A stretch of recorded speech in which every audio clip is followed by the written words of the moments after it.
being an educator, I find myself frequently depressed about what seems to me to be a change in education. When I went to college, I just went to see what college would have to offer. I would take my classes and get excited about things that I had never heard of before or thought of. And, I developed a love of literature, a love of philosophy. There was all this fascinating stuff out there, right? And it wasn't aimed at, how will this get me a job that will get me promoted, that will get me to, right? It closes off the possibility. It doesn't even suggest to people, well, find something you're passionate about and then develop that. Or it doesn't ask you to be kind of self-exploratory. You think you know what you want and you go for it, and then it's not what you want. And that, I think, can create a crisis of meaning. So what I would like is to be able to turn the public discourse around from that and, kind of encourage people to step back and ask questions about what will make my life worth living earlier in the day and approach their opportunities in that spirit. Like, I think that this paper is not one that we have to systematically move through at all. Because I think like it raises a ton of really interesting questions that I don't think that we necessarily have to sort of like tackle in order. But I don't know. I mean, well, what'd you guys think of the paper overall? I mean, I this was one of my favorites, honestly, that we've read like for the series so far. I agree with that. Giffen, you said you liked it, right? Yeah, no, this is definitely one of my favorites for sure. Did you guys when I was reading this paper, I definitely had to remind myself, like, as I was reading this, okay, this is not a defense of moral pluralism. This is like an exploration of what follows from it. Did you like I found myself actually like kind of reminding myself of that, because I would come up with all these like woo questions and then, you know what I mean? Yeah, no, definitely. I think she does an okay job at reminding you. Like, I think she, at least at the beginning and the end, she mentions it. I don't, maybe in the middle once, like starting one of the new sections. But yeah, no, I agree. You definitely do have to keep that in mind, that it's an exploration. It should be treated as such. Yeah. And it's also like a very short paper, in the sense that we should say we're talking about her paper, Two Levels of Pluralism, published in 1992, so fairly early in terms of all of her work. And I don't know, I mean, we can just like, I don't think we, like I said, I don't think we have to like talk about it in a systematic order. Whatever you guys thought was interesting, we can talk about. Maybe at the top, I'll say that, like, okay, so when we're talking about moral pluralism, that is the view that there are an irreducible or incommensurate variety of values in the moral domain. Yeah, moral values. Yeah. Yes. Which I had to remind myself of that point too a few times, because she has like a pluralistic system between moralistic values and non-moralistic values that like was definitely a big theme throughout her previous papers. So that was something I had to remind myself of, at least. Yeah, and I didn't get to talk about this in class, which I actually regret, but like part of me wonders if, because I know she's not defending pluralism in this paper, but part of me wonders if she has to be committed to pluralism at all, given the pluralistic nature of her like overall philosophical view, right? Because like if she's all okay, because you might think that if you were sort of like a strict objectivist about like, okay, you know how in her paper she made like moral saints, she's making the case that, okay, like morality is not the only or like first order value that then everything has to be subsumed by. Like, okay, if you're already saying that, I wonder if you actually need to be a moral pluralist on top of that. Does that actually like buy you anything? And I think it does, but yeah. I don't know if it's necessary. I think it's probably like more believable that you would kind of hold that value, but I think someone could like actually like without contradiction say like, within the moral sphere, I have like I adore some sort of pluralism, but I actually do view that like morals kind of encompasses like the top of the hierarchy of values, Yeah. if that makes sense. Maybe vice versa. Or like I forget the exact terminology, so I'd have to go look to this, but you can be like an absolutist, right? Or is an objectivist? Which is it? Objectivist would be saying that, yeah, there is like it gets complicated because like we talked about this in class, but there's like multiple ways to be an objectivist. Exactly, because in the paper yeah. you can be an objectivist even as a pluralist in a sense, because it's like okay, you can recognize like, you know, if these factors are in place such that you value this specific moral value, Right. you could say this is a better way to live life or a better way to act. So you could make an objective statement about, you know, certainly if you value, you know, let's say the well-being of others, you know, and you have these other competing moral values as well, you can still say it's wrong to burn someone's house down, like just objectively in the moral sphere, if you value those things. Yeah. So you can be an objective, but like, I guess when I say like objectivist in this sense, like I definitely mean like someone like a strict objectivist. Subscribes entirely to like utilitarian or like Kantian moral theory and says like, okay, this is the only lens that we have to like look through, just like assessing whether a value is right or like an action is right or wrong. You could call that like a like an objectivist monist or something like that. Like there's only one value that everything reduces to. Because I think, I don't remember if this is Wolf's terminology or if it was Sam or Vita's from teaching the class, but like this, like the slogan of pluralism could be stated as saying that just because there is no one single answer, one single objective answer, does not mean that there are not many wrong answers. Mm-hmm. Like that's kind of like the slogan that was mentioned. Okay. Yeah.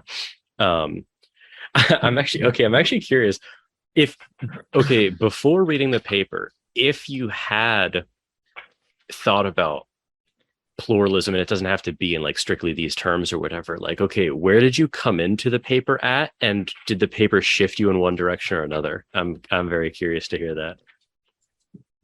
I already came in with this perspective, given like you had read that one book by Jonathan Haidt, was it?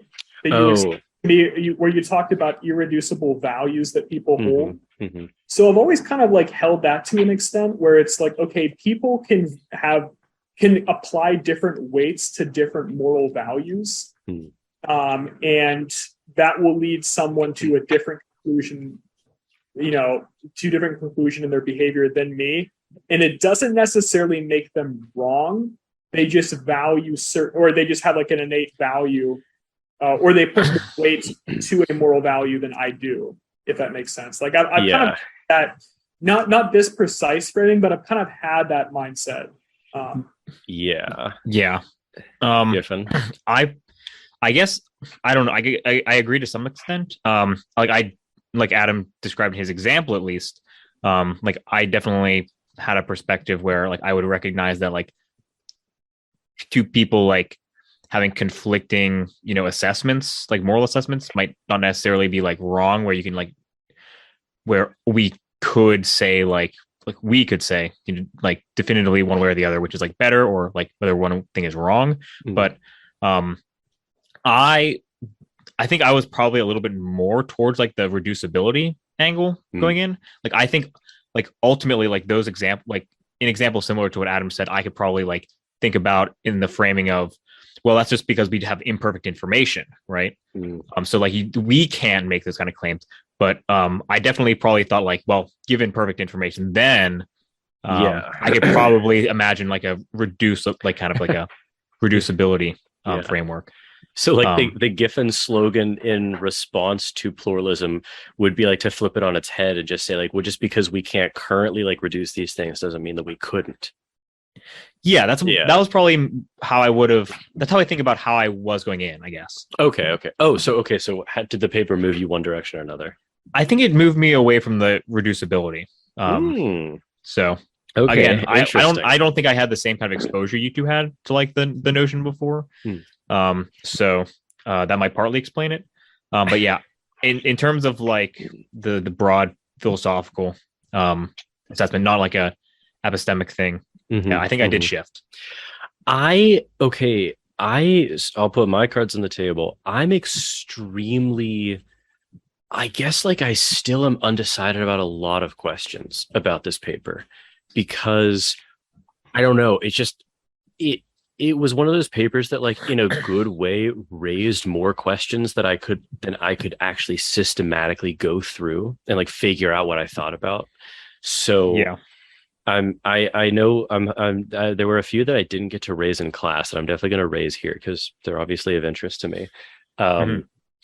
Okay, let me put a pin because Adam, you said something that I want to circle back around to, which is the Jonathan Haidt moral foundations theory thing. Because I have Yes. because I have a That's question what came about to that. mind whenever I was reading this. And Me I'm like, too. Me too. I'm like, since you told me that years ago, I've kind of like adopted that into my thinking, and that has been part of my thinking ever since. Yeah. So Because that was, I remember um that was in the context of the one paper that I was writing about the, well, it doesn't matter because it's still unpublished technically. Did I tell you what happened with that? Actually, it was the most annoying response I've ever gotten back from it was a collected volume in the aftermath of a conference. And they were like, it was so annoying actually. They were like, we thought the paper was wonderful. And there was no feedback such that it would be rejected, but it didn't fit within the scope of the edited volume. So we didn't include it. I was like, that's so annoying. Yeah. Disappointing. Yeah, I was so annoyed about that. Okay, but anyway, oh, okay. Another important thing to get on the table just for like us and the listeners is to contrast. Okay, so we've contrasted pluralism with like a type of monist objectivism. And this, okay. So this was something important that Sam and Vita mentioned in class that I don't know that I had thought about super carefully, but there's also a difference to keep in mind there's a difference between ordering in terms of importance and reducing moral values from one to another, right? Because someone said something in class that conflated those and they like corrected that. So it's just that like so the pluralist is going to say that, for instance, like dignity cannot be fully reduced and thought about in terms of harm or fairness or something like that. So they're incommensurate, but that doesn't mean that you couldn't order them. yeah. Right? Am I saying that clearly? Yes. Yeah. Okay. Ordering Yeah, does not imply Yes. reducibility. Exactly. Yes, exactly. And it's the same, like you can think about it for like any number of values. It's like if you're buying a car, like certain aspects of the car could not be reducible to each other, but that doesn't mean that you couldn't find like some more important than others. You know what I mean? Like you could have like a 5-star safety rating, but worse gas mileage. Like those aren't commensurate, but you can order them. Right? Okay. Yeah, no, that's definitely something valuable to add because I don't know that I really made that distinction. No, I hadn't. So. Like, I don't think I had conflated them, but I also hadn't thought about like the distinction that clearly. Do you know what I mean? Oh, yeah. No, that's probably the same. It probably Yeah. wasn't. We didn't get an opportunity when like reading it to like think about that scenario, but yeah, I definitely probably would have stumbled into the same issue. And then, okay, so then also we are contrasting pluralism with relativism, which is sorry, I'm trying to pull up my notes. Okay, so relativism about morality would say that, you know, like a potential decision is right or wrong simply according to like system X, right? So you would have to say like, well, it's not right for me, but it could be for you or something like that. And this was what she talks about with the what was the name of the movie? Witness. Yeah, the Witness analogy. But so I mean, basically, it is what the name sounds like it is. It's like it's just saying that moral values are relative to the system that they're placed in. Yeah, right. And like culture is an example of such a system, right?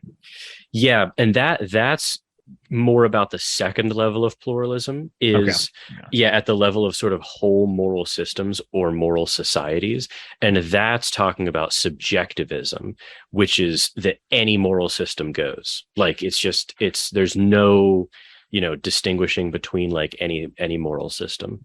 And I don't know about you guys, but like I've never been drawn to, like, I don't think there's ever been a time where I've been drawn to a subjectivist view. Have either of you ever been drawn to that? Like, that was never a live hypothesis for me. I've definitely like considered like I think it's a useful project to consider like actions with respect to like a certain culture. Yeah. But like if the further argument beyond that of like, well, you can't really say anything because it's like, it's like, completely no. Like, yeah, you can discuss them as like being like worse or better. Like, I think that's totally valid. But even if it's still useful to like say, well, with respect to their system, like they're behaving naturally, you can still then go on to say, which is dumb. Yeah, I think she has a good line. I mean, I'm just going to paraphrase it, but it's just she talks about, just second order pluralism, and even like first order pluralism to an extent being constrained by both reason and empiricism.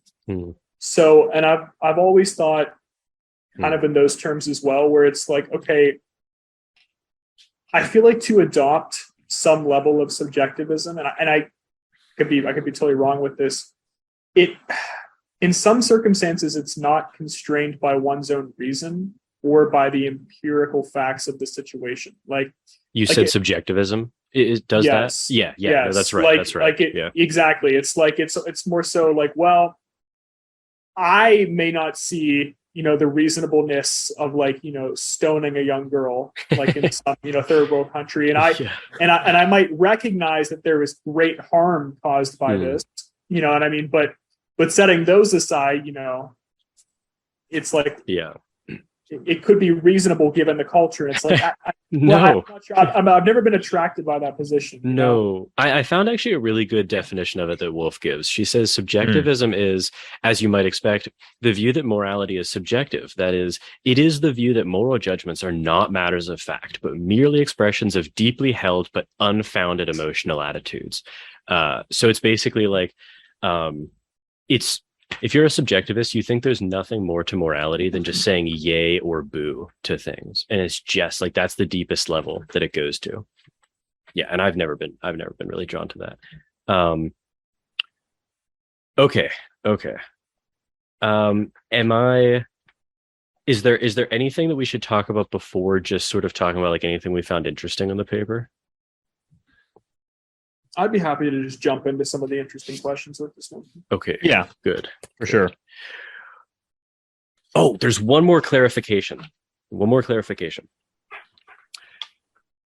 I think this was the same thing before where someone said something that conflated these two things. Okay. There's also a difference we should keep in mind between pluralism is going to say that there's no way to reduce all moral values to like a singular axis, right? But that's not the same as saying that there could be many ways to maximize one pleasure.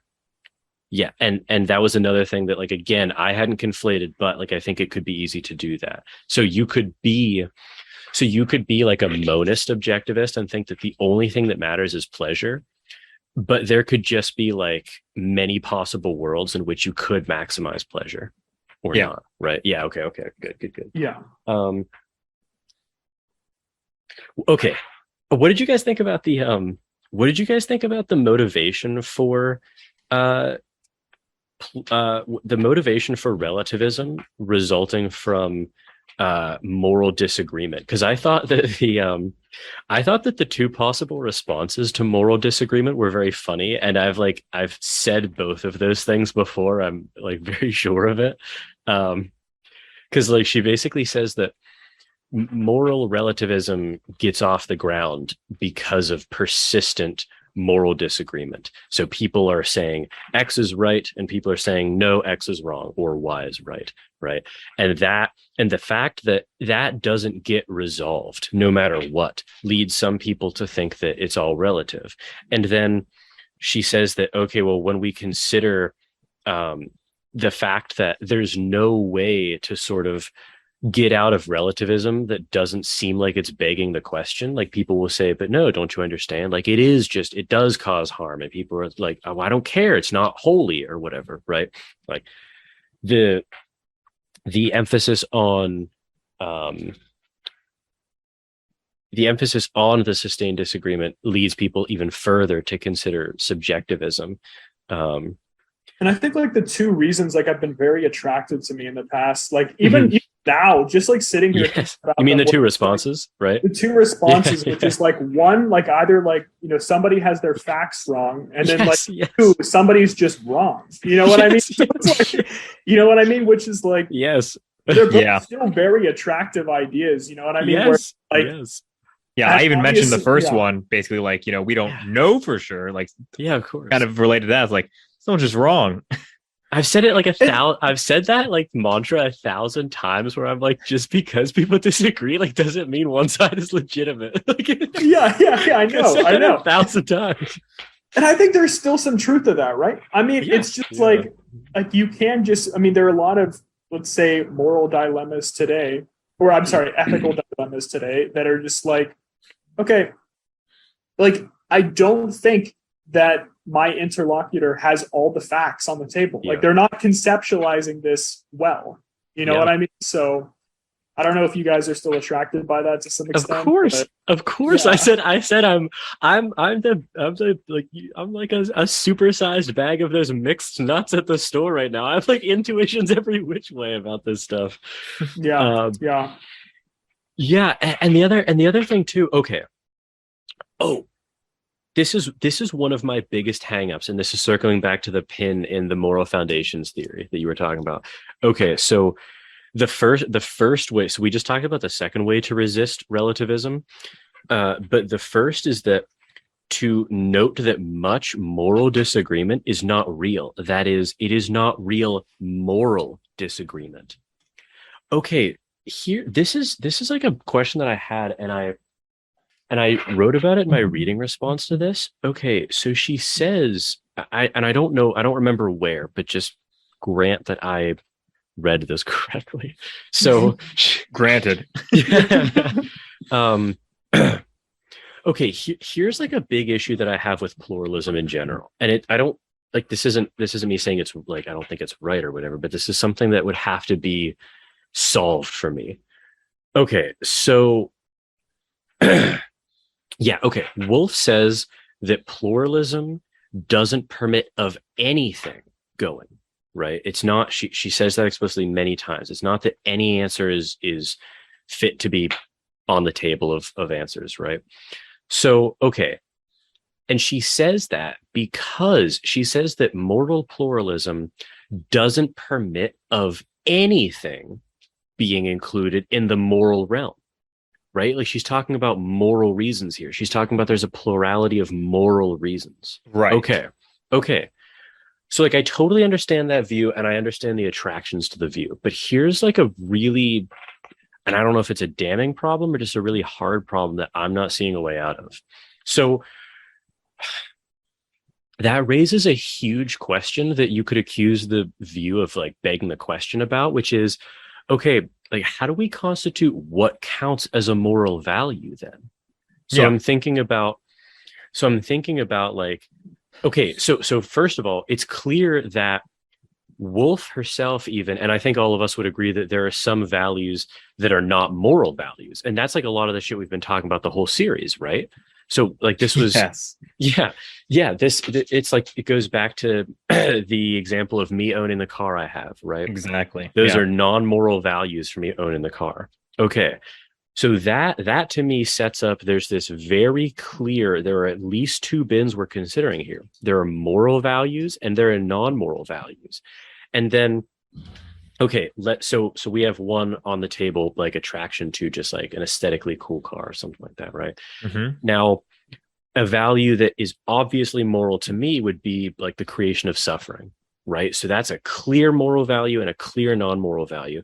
But then there are all these really fuzzy ones in the middle that people would disagree whether or not they are moral values in general. Okay, so I'm thinking about, this is exactly what Adam brought up. So Jonathan Haidt has this moral foundations theory, and the theory was derived empirically from these like large number of cultural and societal surveys about like, okay, when people say that something is wrong and they're asked to elaborate on it, their elaborations all seem to sort of like trickle down to 5 values. And he actually added a 6th value that I don't remember. So there's like 6 incommensurate moral values that he talks about, or moral foundations. And okay, so I should have done this before. Let me pull up what they are. 6 incommensurable. Yes. Yeah, so they don't reduce into a single. Yes, right. Yeah, I'm just making sure that I heard that correctly. I'm trying to, because I'm not familiar with this work or this argument or this author. Yeah. So let me Jonathan Haidt, you said? Yeah, Haidt. I have them up here. Okay, so here are his six like axes or incommensurable like values, right? So there's care or harm. That's like an axis, right? And then there's fairness or cheating. There's loyalty or betrayal. There's authority or subversion. There's sanctity and degradation. And then the 6th one is liberty and oppression. Okay, but like, here's my biggest issue with that, and like the issue for pluralism is, okay, I don't count some of those as moral values. So let me sanctity. Yeah. Sanctity. I do not count sanctity as an intrinsic moral value. Yeah. You're smiling, Adam? Your wickedness. Johnny Sins. Yeah. No, I actually agree. Like, I think at best, like, you can imagine it as simply like a tool or like a rule to follow that, you know, one might assume or say or hope that it leads to like a moral outcome.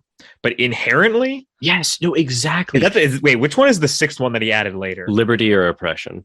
Okay, that one's more intuitive to me than sanctity or, the sanctity. So no, Gifford, you phrased it perfectly. Like, okay, it's like someone would be like, so you don't value sanctity at all? And I would say like, well, sure, I do, but it's always sanctity insofar. Instrumentally. Yes, exactly. Yeah, so, no, like, 100%. Yes. And I like don't actually think that all of these are moral values. So like, okay, if we're thinking about this in terms of like the Moral Pluralists Project, like I could imagine someone accusing them of just like, okay, you just begged the question essentially. Like you just moved the moral disagreement, like you buried the lead a little bit. You know what I mean? What do you mean by that? So like, okay, so they see all this moral disagreement and they say, oh, we can explain this. Like it's not that like 99% of people are wrong or idiots. It's that people are talking about incommensurate moral values. And like some people are focusing on some and some people are focusing on others. And again, that's not to say that anything goes, but this explains moral disagreement, right? Sure. And so there's a way in which that makes sense, but then there's another way in which, okay, if you're like the stronger version of an objectivist, you can just say, okay, well, yeah, but you've begged the question when you say that someone, you know, saying something is wrong on the merits of its sanctity is like, you can say that, no, that's not a legitimate position to have because sanctity is not a moral value. Because, okay, so here's something. Like, I was thinking about this in terms of, okay, well, like, what's something that's obviously not a moral value, but it sounds like it could be to someone?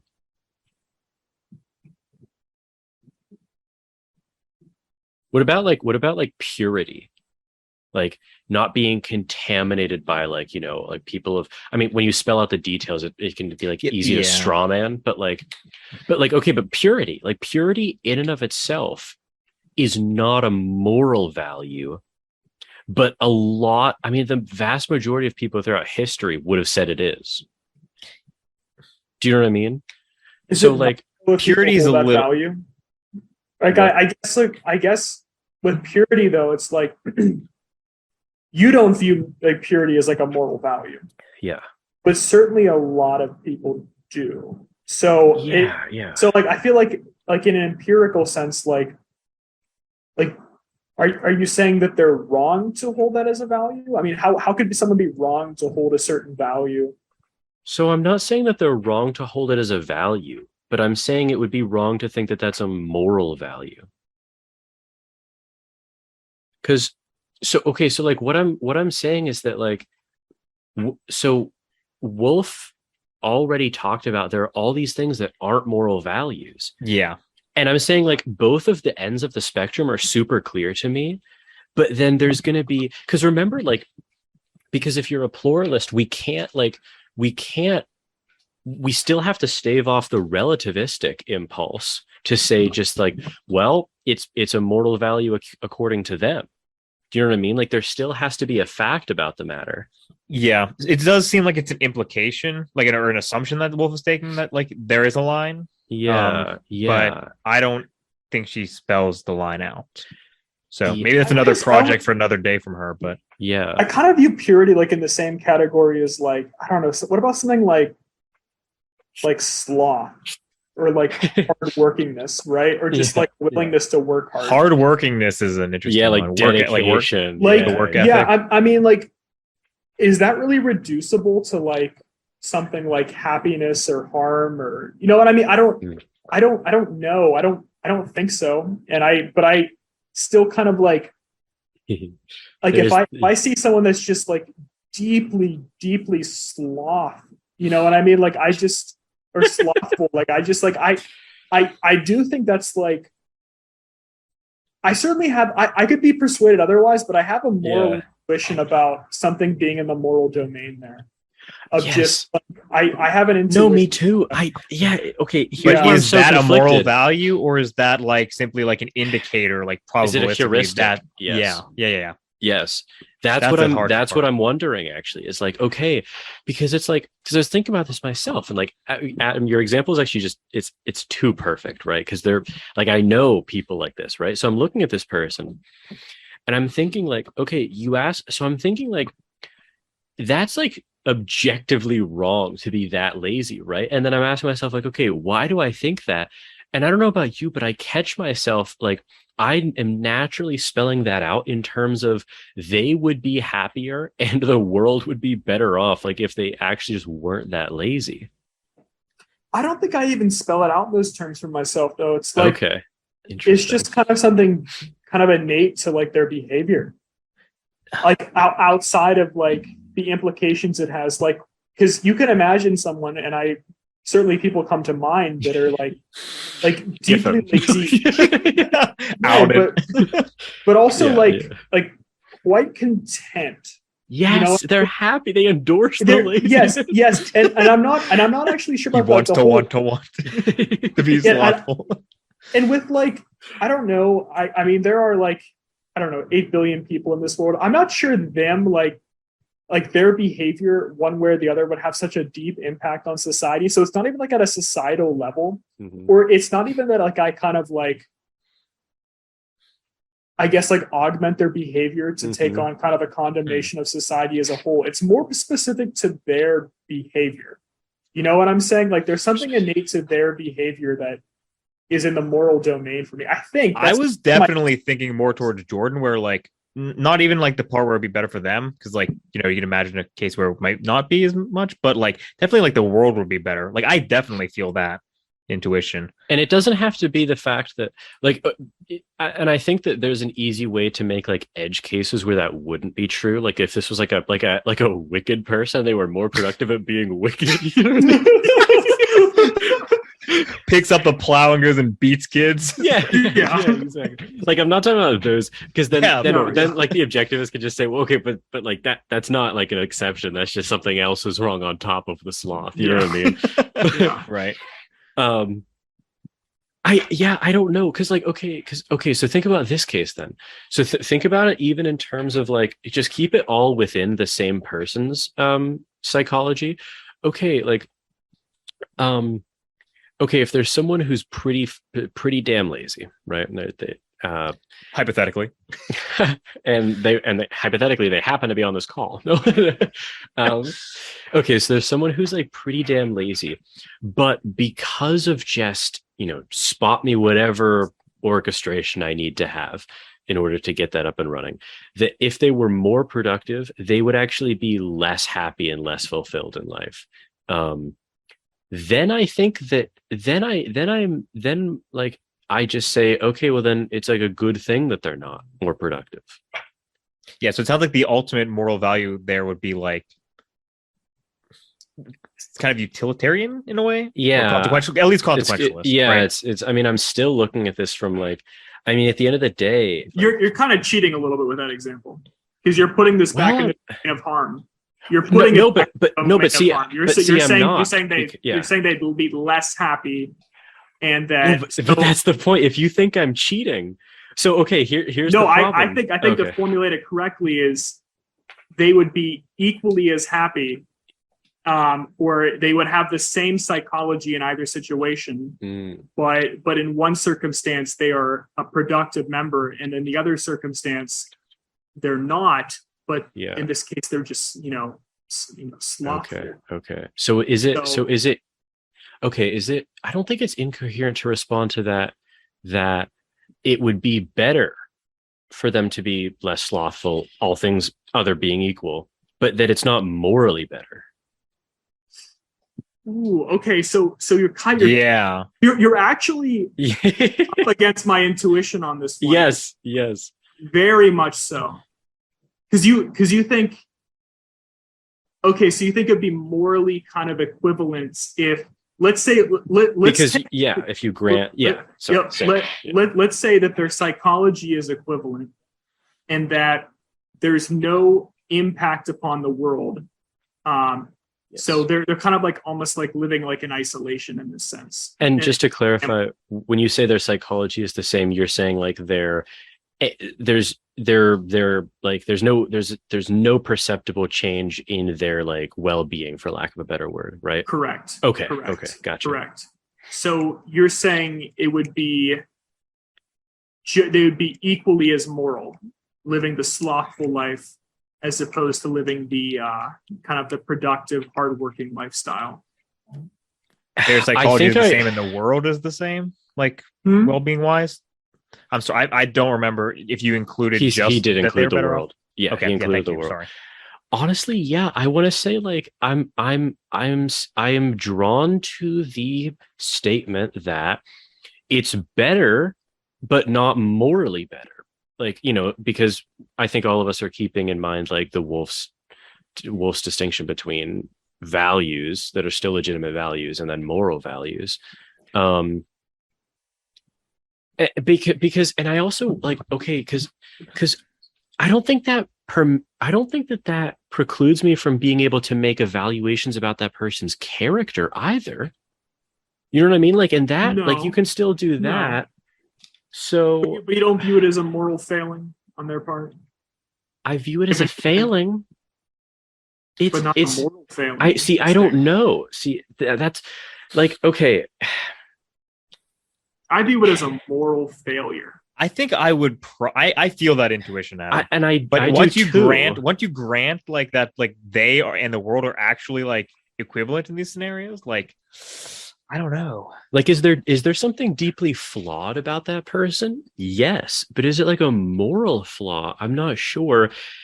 And here's the reason why. So, Adam, I actually, like, if I didn't say it, I have your intuition. Like, I fully have the intuition that they are like morally worse. But here's what I'm skeptical of in myself. I'm actually very skeptical of my ability to evaluate that based on my intuition, because it's never worked like that in the like my intuition hasn't been built in that like isolated case. Do you know what I mean? So like Evolutionary argument. Yeah, because I think because the reason I'm excluding some of like like the psychology is the same, the world's the same, it's because I don't actually typically assess those cases for either of those reasons. Actually, like those aren't the reasons that I condemn someone for a moral failure in that circumstance. It's not because, well, surely they'd be happier. Surely they would find deeper fulfillment if they behaved another way, or surely the world would be a better place. That's actually not the impetus behind those feelings. I view it as a deep moral failure on that part, on the part of the person. Like there's something kind of like, I mean, the domain itself is hard to kind of like wrap totally. up, but there is like a character flaw that seems squarely within the moral domain to me that is just, it almost seems decaying, corrupt. So it's so tough because like this because I have people in mind that I'm like I'm yeah, no, of course. I've got someone in mind this whole time. Of course, exactly. You think of course. Like what are the reasons for my condemnation? Is it because the world could be better? No. Is it because they could be better? No. I don't know. Those are like my intuitions. Like, I don't know. I'm like, these people like could be like contributing to a society, and they're just not, right? They're like not engaging with like the projects that I think we should be engaging with that make the world a better place. I don't know if I have anything deeper than that. Like once you grant the other things, it's like, okay, I've never encountered a scenario where I have those things granted to me, like that the world will be better. So, I'm like, okay, sure, maybe it's, the same. Maybe it's not a moral failure. Okay, I'm sorry. Like, okay, is okay. I'm wondering how like this is confounding my thinking too. Where like, okay, there are things that I like will rebuke and say are maybe even morally wrong, but it's not because they are intrinsically morally wrong, but it's because like we amorally value them. So like, okay, here's an example. Like, okay, how about this? Okay, how about this? Okay, how about this? Okay, so like there are things that can be wrong, but not okay. Here's what I'm wondering. I should say wondering about. Okay, it seems like there are things that can be wrong, but not because they are intrinsically wrong, but just because of the idiosyncrasies in like the psychology of the people around them or like us as a society. So, okay, so think about like, okay, I think we'd all agree that athleticism is not a moral value. Sure. Yeah. Right? Okay. But then think about the fact that like it can actually like be not that we would commit like bad intentions on someone, but if pretend that like we were all on this club sports team or something like that, and it had like a league that was going throughout the semester, and it culminated like a tournament at the end of the semester, right? And we had this teammate who, so we were all super. I've got one in mind. Okay. Yes. So we're all very invested in this like league and like playing and continue. Like it's brought us a lot of happiness, right? And this team, so we're in the first round of a playoffs that could be a very deep playoff. So the playoffs are going to go for a long time and could bring us like a lot of happiness, right? Sure. And this person, a rule of the league is that every person has to play at least a minute. You know what I mean? Okay, so this person gets subbed in and just at like the worst possible time, just like flails and loses the point that just like gets us out of the playoffs, right? Okay, that's obviously not like it's not a moral failing intrinsically on their part, but it is morally bad in that it robbed us all of like what could have otherwise been a really good time. Right? So they didn't break a specific moral rule, but they did generate harm. That kind of like it's not that what they did was wrong, or maybe it's like, maybe here's a different example. Like, okay, is like burning, okay, maybe this is a better example. Is like, okay, I think we would all agree that like burning a Bible or a Quran is not intrinsically wrong. Sure. Yeah. Okay, good. So then, okay, but like it would be wrong to burn a Bible or a Quran if it created like a ton of suffering in people who were like watching it, like religious people who are watching it happen for no good reason, right? Sure. Okay, Yeah. so like that's a scenario in which I think that like, so those people value the Bible or the Quran because of like authority reasons, right? Or like sanctity reasons, right? And those, from my perspective, are not legitimate moral values, but it could still be morally wrong because those values, like because other people do care about them, because they're still values, even though they're not moral values. Is it the fact that other people have the values, or is yeah, it it's more like like only contingent on the fact that other people actually hold the values? is that like this? What I'm saying is that the thing, or is that because like the fact that other people hold values then reduces into like a utility thing? It's kind of Is the that latter. the level? Like I think I'm exploring the latter. So like, yeah, like I guess I'm wondering, like, can you be like, can an objectivist actually, can you still be an objectivist and like get all of the benefits that the pluralist is talking about without actually saying that a lot of those things are moral values? I'm sorry. Can you rephrase that question or repeat it? Yeah, maybe I'm just too like An lost in my own objectivist. thought train here. But like, okay, say We're in like, interesting territory, at least. Yeah, we are. I've got a few thoughts on here too. okay, like I'm drawn to, let's for the moment just say I actually believe this because I'm still undecided about it. But okay. Yeah, sure. I'm an objectivist, and on top of that, I'm a monist objectivist. So I think that there's only one, and it is harm, or it's pleasure and pain. It's the creation That's of happiness or spectrum. suffering. Yeah. Right? Utility. Yes, exactly. Yeah. Utility, right? I'm a utilitarian. And so the moral pluralist comes to me and they say, well, what about all these other moral values people care about? What about sanctity? What about purity? What about fairness? Right? And I say, those are totally legitimate values, but they're not legitimate moral values. And the pluralist responds, but you know, how do you explain, like, so why would it be wrong then to like desecrate a Quran, to burn a Quran? And I would say, okay, that's totally wrong, but only because it's like a contingency, which makes it wrong. It's contingent on the fact that people actually like do think that it signifies something. Yeah. So the burning of the book isn't really a moral value, but the action could be morally not maximum. Well, it could just be wrong. Oh, wrong. Yeah. Yeah. Dude, what about this one? Okay, so what if someone discovers a great lost city with beautiful artwork, and it was created 3,000 years ago, deep beneath the surface of the earth, and this is something straight out of like something like National Treasure, right? Okay. Something just stunning. But I also throw in the caveat that no one besides this person will ever see this. Okay. They'll never see it. And they burn it to the ground. Yeah. Okay. They burn it to the ground. It's a big caveat. Damn. Yeah. So no one will ever see this. No one would have. No one would have. But they burn it to the ground. Again, can't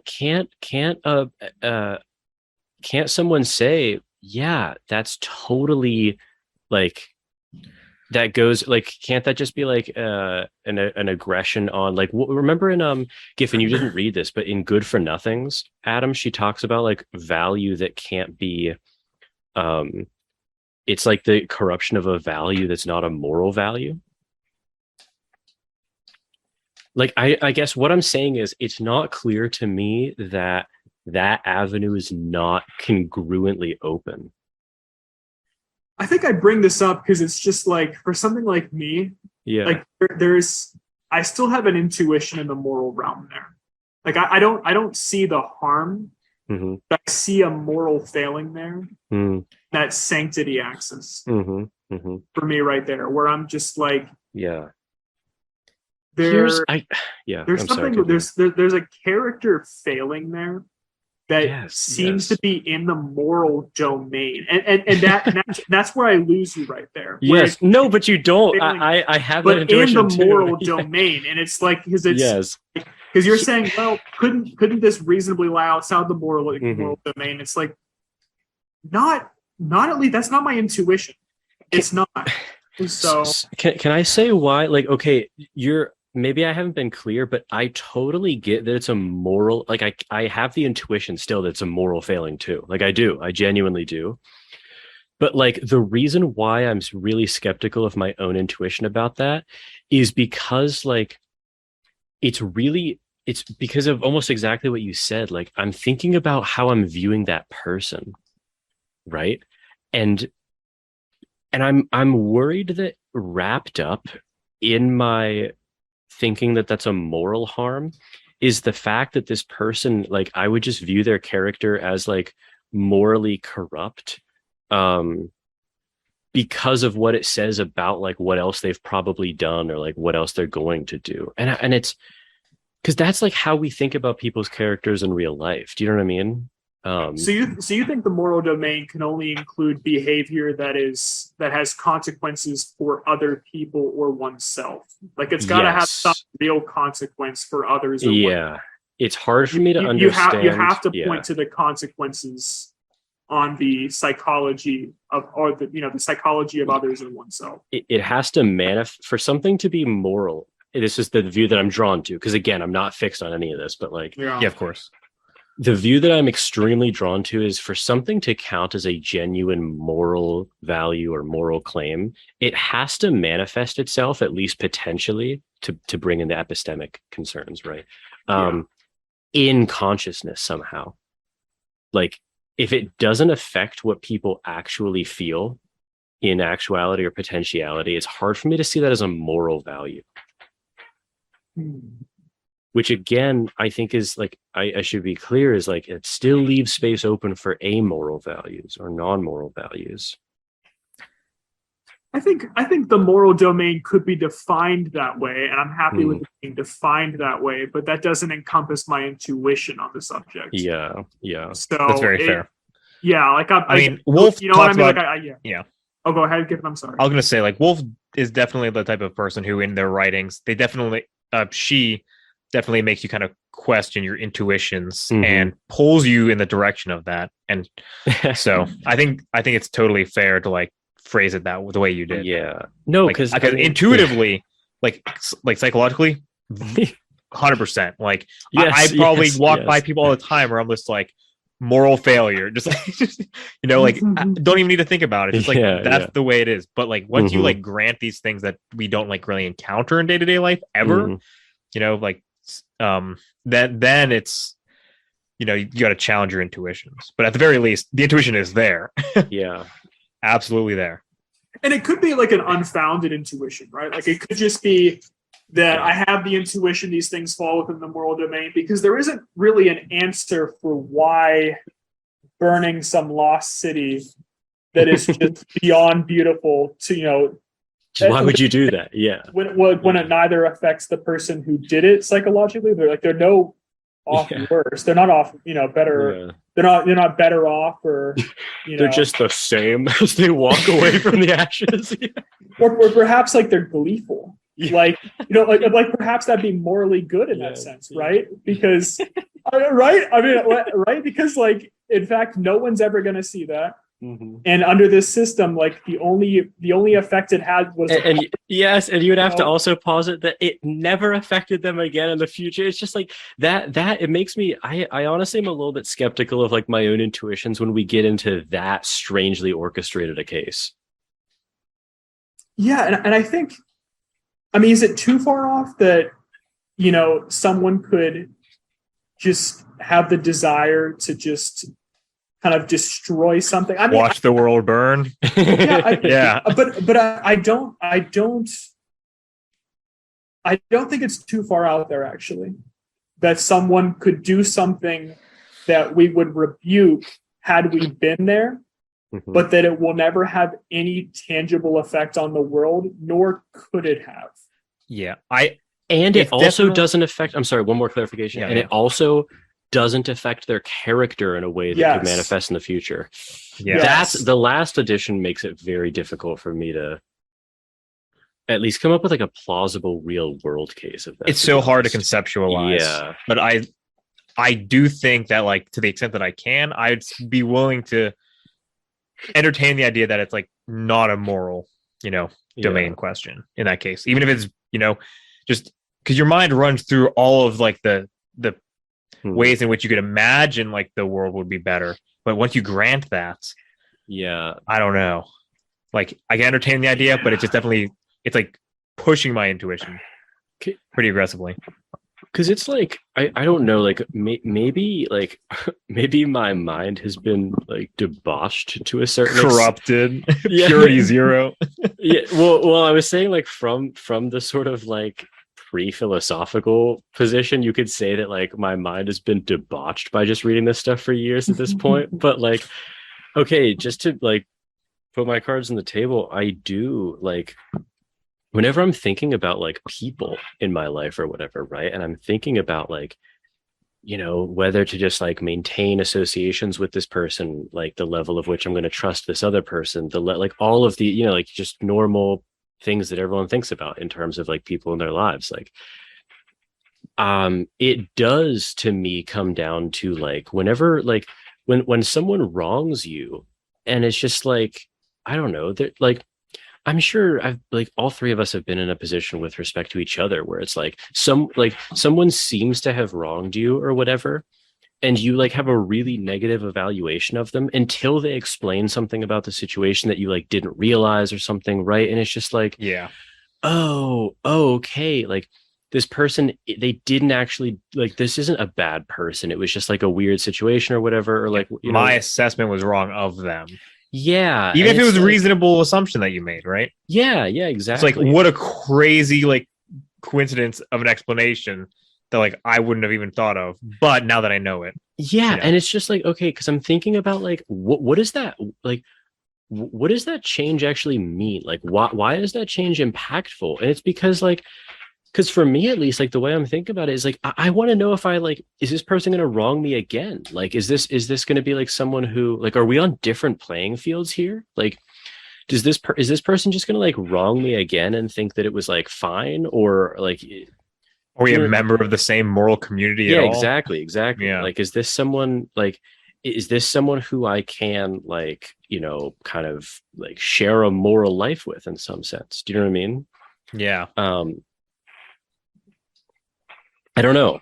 I mean, to be honest, we can. Yeah. So from that thinking, you might think that anyone that's not part of the same moral community, from what you've said, is either mistaken in how they got to where they are at, or they're just, or they have the wrong facts, or they're wrong. So if they're not part of the same moral community, they're either wrong, or they have the wrong facts, or you might be wrong. I was going to say, as soon as you include me being potentially wrong too, I think I'm very amenable to that. And I was going to say, if we want to, I mean, like, I know we've been talking about like this one point for a while, but if we want to, we can talk about some other questions that I had that are still related to this, but not as narrow. I do want to hear those. Yeah, for sure. Okay. So this was like, this was about the, in response to the witness case, on page 792. So basically, like, I mean, she just talks about, this is an example from a movie, but, surely analogs have happened in real life that are similar to this, right? Where it's like, okay, there's this guy and he's undercover in this Amish community, and it doesn't matter necessarily why he's undercover, but like there's this bully who's like teasing this Amish person, and Amish people are pacifists, and the Amish person is being bullied and they obviously don't like it, but they adhere to their moral code and they don't respond with violence, right? But this other person who's not Amish, seeing this is just like they can't stand watching this anymore, this abuse, and they haul off and they just sock the bully in the face, right? Mm-hmm. And the idea here is that we're supposed to have the intuition that these are both admirable men, just acting on sort of like different moral values, right? Like one, or I'm sorry, actually not moral values, but they're acting within different moral systems. I think. Yeah. Okay. So like, and so a kind of an outcome of thinking this is that this is on page 794. So, okay. So Wolf says, let me find the exact, because it's important to actually set this up in the right way, I think. 94. Yeah, 794 in our PDF. Okay, so there's kind of two quotes in the first paragraph. So Wolf is asking us, and if he makes no mistake in accepting this commitment, then isn't it truly wrong for him to use violence? And him, there's the Amish person. So she's saying like, okay, if the Amish person is actually like accepting this commitment and accepting this Amish moral system, then isn't it truly wrong for him to use violence? But then she also continues, and so isn't it, I'm not sure where the other question is, but the other side of the coin is that, well, because the non-Amish person hasn't bought into that system, it's truly not wrong of him to use violence, right? So they've bought into these moral systems, and we're supposed to catch the intuition that both of these are adequate moral systems. Like neither of these are sort of like, heinous or extremely wrong. And then she asks, and so isn't this a case in which each man acts correctly on moral beliefs that are correct relative to them and their cultures?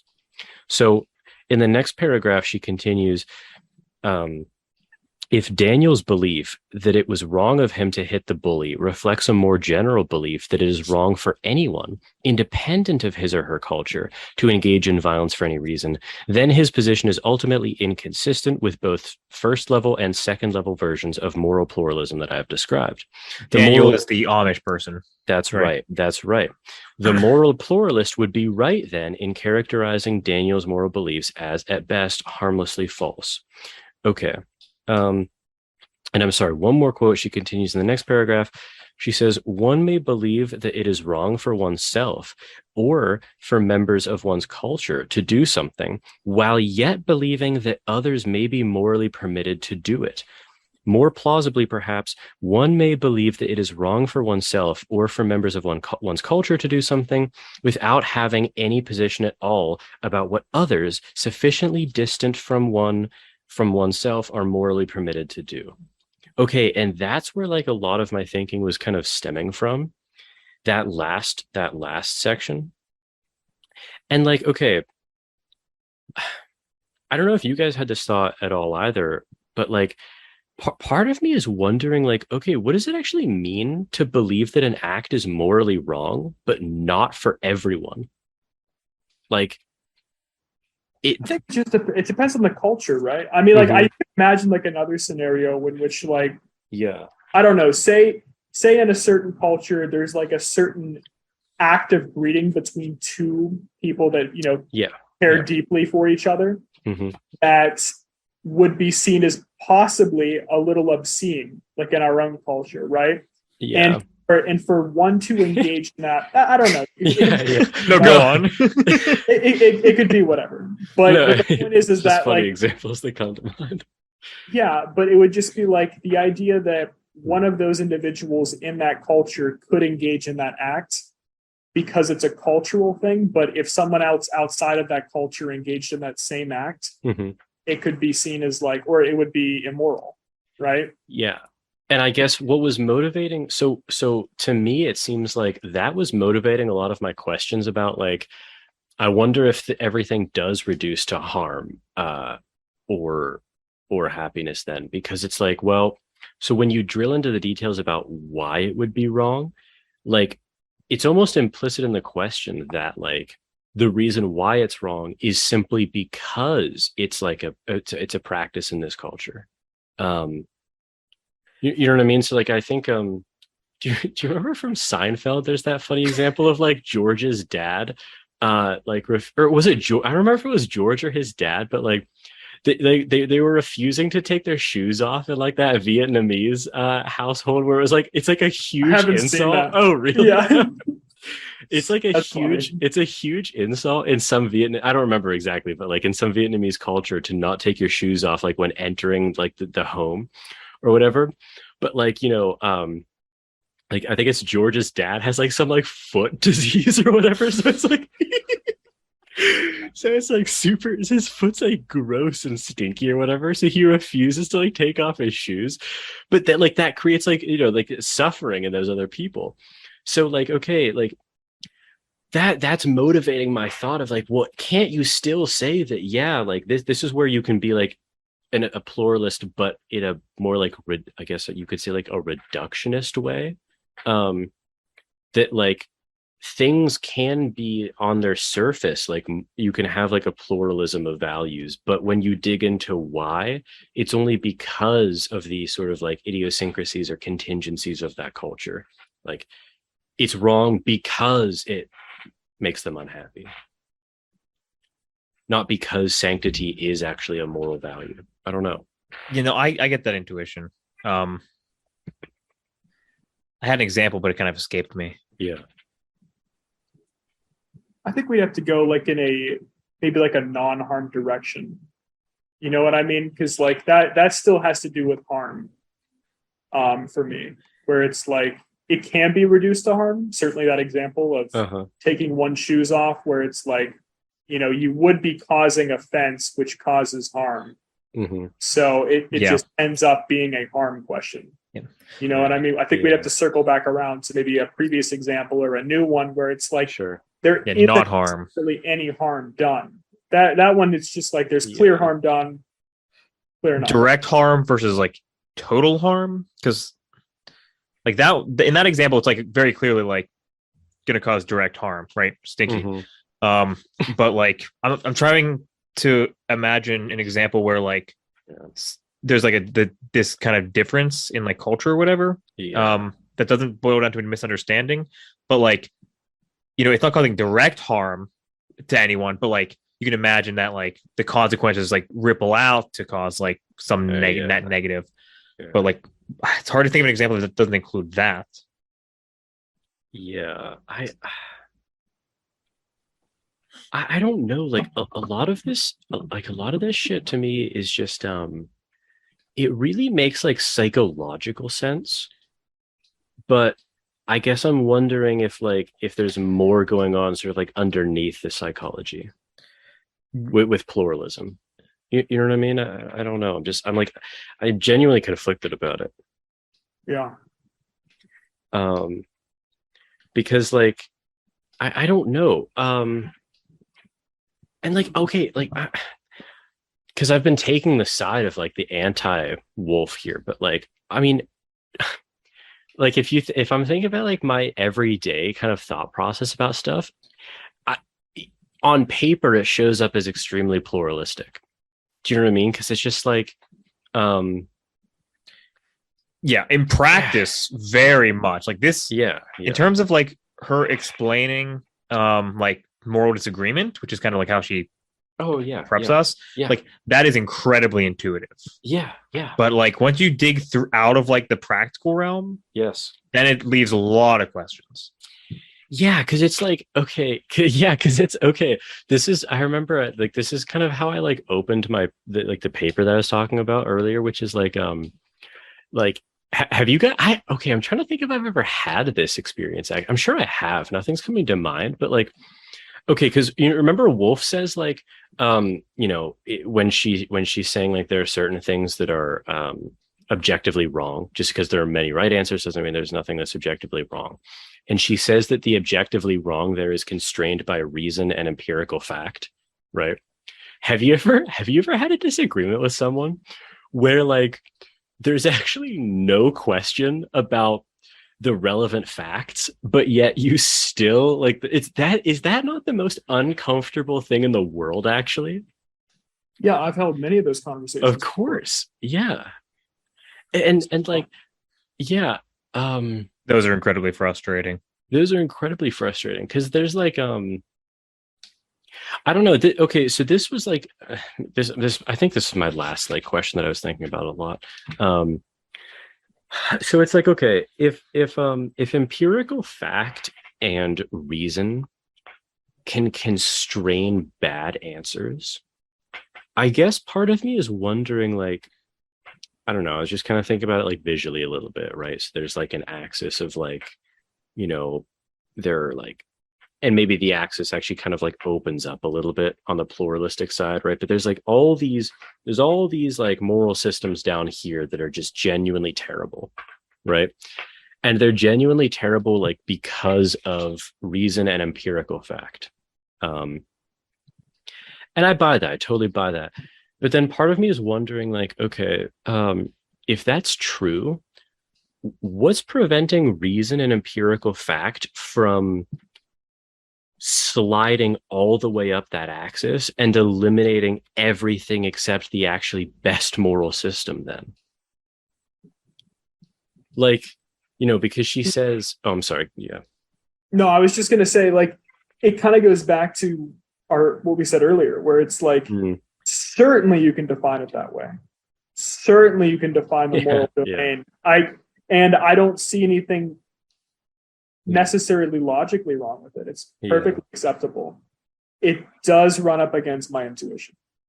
Yeah, no, I know. It just does, where it's just like, it's like, yes, but are we still we're no longer including certain behavior that I view in the moral domain, and that's fine, I suppose, but I still have moral intuitions about that behavior. So it's like, okay, if we want to kind of maybe de-brainwash me to an extent, yeah, you know what I mean, where it's like this, living a slothful life is not necessarily immoral, except, or insofar as you don't have a negative effect on yourself or the world. And it's like, okay, but it just like, okay, yes, you can do that, like, with reason. But does this matter? Like, does it's that? It's not going to inform any of your observations or anything. Yeah, no, I know. You won't know. Yes, and then part of me also thinks, like, who the hell cares? Like, whether, because like none of this is actually going to happen. Like, it's always going to affect someone or something in some way in the real world. So, like, you know what I mean? Like, why does it matter? I don't know. Like, I also have that strand going in me too. But then that strand of me gets closed off pretty quick by saying, like, well, okay, but like, again, like, in the limit, epistemically, like, what do we actually want? And then that, so that's, I don't know. So maybe I'm like, I don't know. Maybe I'm like pretty pluralistic when it comes to just like living my everyday life, but then on like a policy level or something, then I'm more monist objectivist. I don't know. On a policy level, I'm very monist objectivist. yeah. Very, because I was just thinking of a scenario where I'm like, okay, well, what if I imagined two different worlds? One in which, the well-being of the people at large were like the exact same in both worlds, but one consisted of like, dutiful, hardworking individuals, and then the other one consisted of individuals of sloth. Right? And like, my intuition then breaks down, where it's like, I'm actually not sure I view one as, if like, they're both equally happy. Then... Exactly. It's like, okay, well, now I view it possibly a little different, like, so I don't know if that exposes something of my psychology, possibly like a exposed thumbnail. Yeah. But you know what I mean, though, right? Like, no, of course. Where perhaps like it's more like a bird's eye view sort of look at it, where it's like, okay, well, certainly that's no longer a within the moral domain, but it's, individually, I still have that intuition. So yes. Because this is the world we live in, I suppose. So yeah. And I don't know. I mean, like it it actually kind of reminded me a little bit of like Notes from Underground, where he's like rebelling against he's like you're like rebelling against the constraints of rationality, or like in this case rational morality or whatever, like the twice two makes four. He's like rebelling against that or whatever. Yeah. There's some analogy in there. Yeah, because it's like, I don't know, because like I don't know about you guys, but sometimes when you're doing something, I don't know, sometimes you do shit and it's like not actually for aggregate happiness in the moment. I don't know. It's like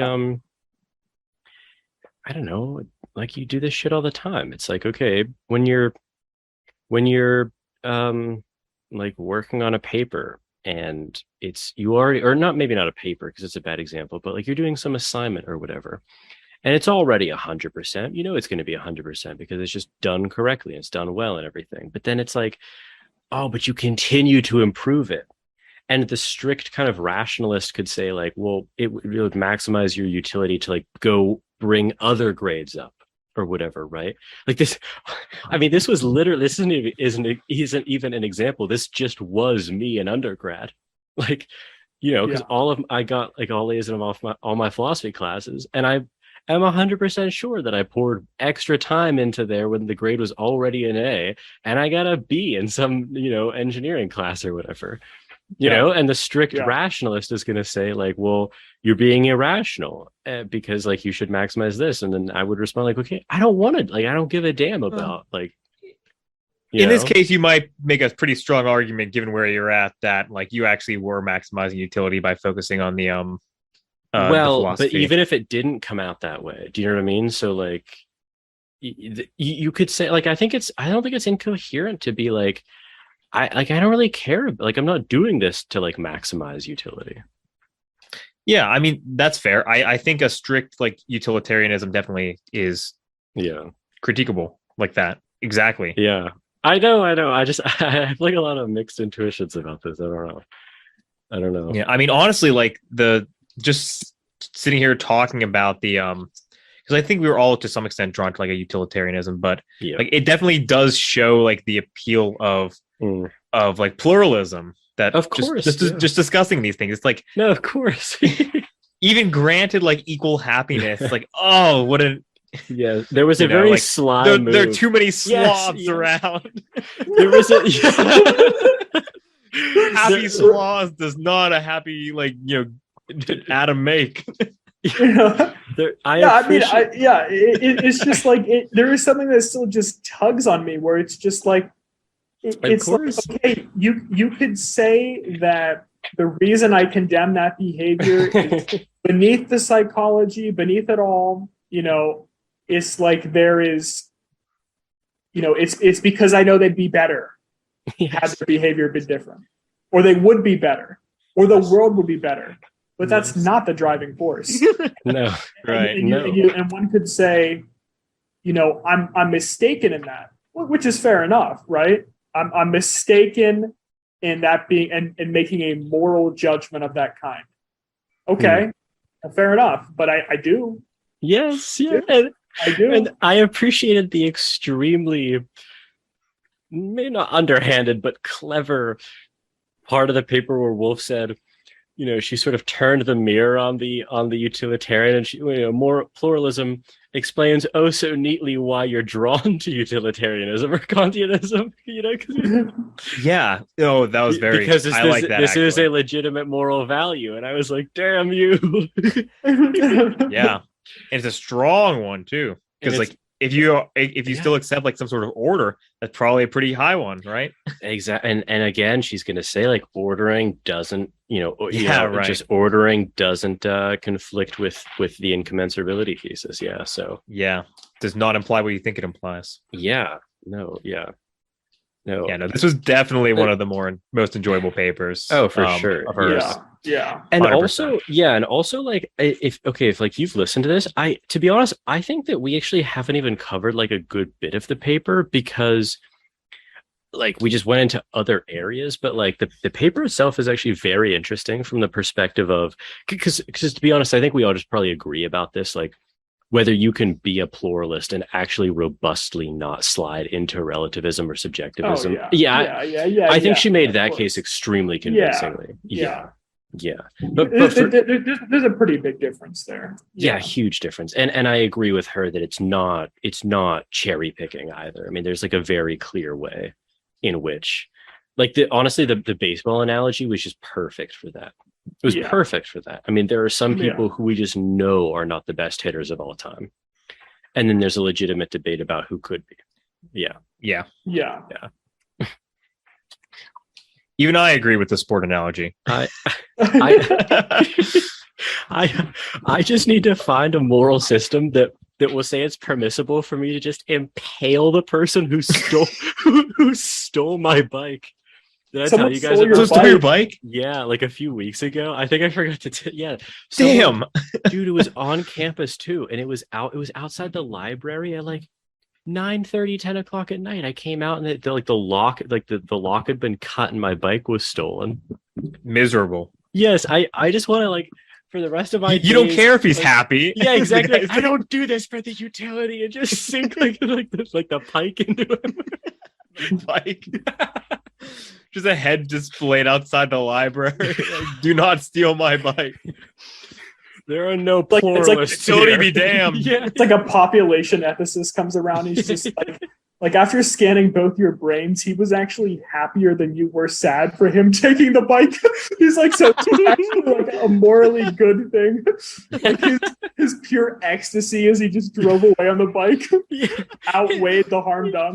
Into the sunset, happiest he ever was and will ever be. He's just so perverse that, like, he just experiences that ecstasy every time he rides the bike too, because he's reminded of his eyes. So returning the bike would actually also be a great harm. The population ethicist at the school. He's the another person resorted to impale. The population ethicist is the one who took the bike. Just like but then him having like a congruent reason for even knowing that he's in the right is just like an additional level of ecstasy on top of this. He's just like erupting with pleasure as he's like riding away on the and he's like the rare psychology where anything that he does that it's like immoral will bring him greater pleasure than it does harm. So it just triples down. The fact that it would otherwise be immoral, just even more. Yes. So he's justified to do anything. Yeah, the utility monster, right? Yeah. Plunges the knife in, just like a flood of serotonin, just like unmatched by anything. No human or like experience or collection of human experiences matches that serotonin hit. Exactly. Plunging the dagger into the child's heart. Imagine. You know what we should do? Adam's like, imagine. Yes. We should or maybe we shouldn't actually, but I was thinking it might actually be interesting to one paper that we should absolutely read after this, because I remember it had to do like a lot with these kind of concerns we've been having, but I don't remember the content enough to talk about it. Was this one paper by Peter Railton, who defends what I think he calls like sophisticated consequentialism. That should be like a circle back paper after this that series. Sounds very interesting. Yeah, This has been referenced many a time. Yes, and I keep like threatening to reread it to myself, and I never do. And we should absolutely do that, like over break or something. Yes. Adam, did you ever read The Moral Landscape by Sam Harris? No. Okay. Part of me thinks that would actually be interesting to circle back around to in the context of this conversation too, because like I kind of feel like I would like it less now. I've heard his talks enough that I feel like I got the book from talks. That's probably true. Yeah. Right? I mean, all those years ago, I mean, of course, yeah. No, it's probably true. Yeah, I don't know. I feel like I would like that book a lot less now, but I don't know. But yeah, I don't know. We'll have to see. Okay, well, I hope this was definitely one of my favorite papers, favorite discussions in the series so far. So Yeah, this was fun. yes, we will be pivoting moving forward to different topics within Wolf's career. So next two episodes, hopefully, we'll be doing Meaning in Life and Why It Matters, a short book by Wolf, which should be, I'm absolutely just waiting to read that. Ravenous. Yes. No, yes, it should be exactly. fun. Yeah, it should be very fun. All right, so hopefully people are enjoying the series. We'll be mixing it up, so tune in next time. If you want to support the show in any way, you can do so simply by sharing it. I'm hoping to get this show out to more people, and so if you want to share it on Twitter or social media, that would really help me. You can also rate it on Apple Podcasts, like this video if you're watching on YouTube, or subscribe via Apple Podcasts or an RSS feed. Or you can connect me with recommended guests or topics to cover. You can get in contact with me at platoscavepodcast@gmail.com. Follow me on Twitter at Jordan_C_Myers. And I now have a website for my philosophy endeavors at jordanmyers.org. If you want to know a little bit more about me and my fellow co-hosts, I'm a master's student in philosophy at the University of Houston. I did my undergrad at the University of Pittsburgh, where I studied mechanical engineering and philosophy. And now that I'm back at school, I'm hoping to more closely study moral responsibility, free will, ethics, epistemology, and moral psychology. Those are topics that I was introduced to and got really interested in my undergrad work. Adam and Giffen accompanied me on this show, and Adam is one of my oldest friends. We actually met in kindergarten, and we've been interested in philosophical topics for as long as we can remember, and in a lot of ways, it's been the basis of our friendship. Adam studied chemistry and biology at Cornell, and he's especially interested in moral responsibility as well, but also law, religion, and free will. Giffen is also one of my oldest friends. We've been friends since elementary school as well. Giffen studied biology and economics at RPI, and now he works in human health research. And he's particularly interested in exploring political philosophy. With all of that information, again, I hope that you enjoyed this episode, and I hope that you get in contact with me or follow my work in any way that you deem reasonable to do. So with that, thank you for listening.